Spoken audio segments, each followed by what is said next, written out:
शांति से भी दुखों का अंत हो जाता है और शांत चित्त मनुष्य की बुद्धि शीघ्र ही स्थिर होकर परमात्मा से युक्त हो जाती है।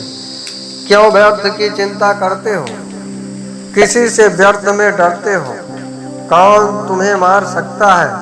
आत्मा न पैदा होती है और न कभी मरती है। विषयों का चिंतन करने से विषयों में आसक्ति होती है और आसक्ति से इच्छा उत्पन्न होती है और इच्छा से क्रोध होता है, क्रोध से सम्मोहन और अविवेक उत्पन्न होता है। संयम का प्रयत्न करते हुए ज्ञानी मनुष्य के मन को भी चंचल इंद्रियां बलपूर्वक हरा लेती हैं। जिसकी इंद्रियां बस में होती हैं उसकी बुद्धि हमेशा स्थिर होती है। जो भी मनुष्य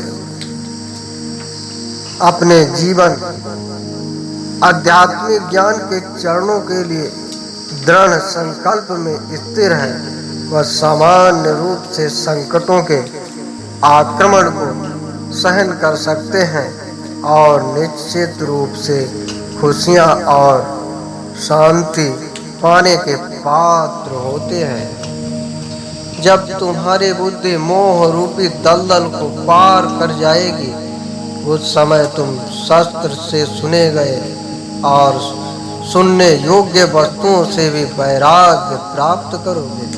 केवल कर्म करना ही मनुष्य के वश में है, कर्म का फल नहीं।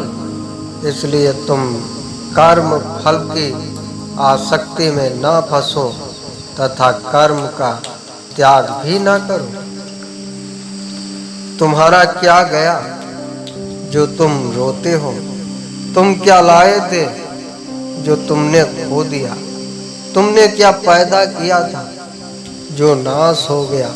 न तुम कुछ लेकर आए, जो लिया यहीं से लिया, जो दिया यहीं पर दिया, जो लिया इसी ईश्वर से लिया, जो दिया इसी ईश्वर को दिया।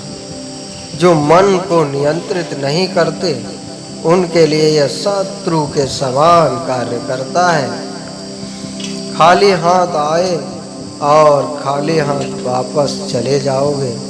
जो आज तुम्हारा है कल और किसी का या परसों किसी और का होगा। तुम इसे अपना समझकर मग्न हो रहे हो। सुख दुख, लाभ हानि और जीत हार की चिंता न करें। मनुष्य को अपनी शक्ति के अनुसार कर्तव्य कर्म करना चाहिए।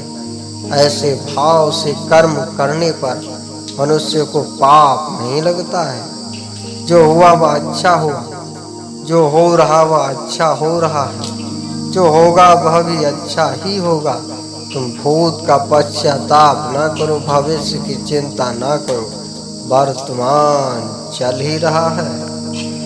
क्रोध से भ्रम पैदा होता है, भ्रम से बुद्धि व्यग्र होती है।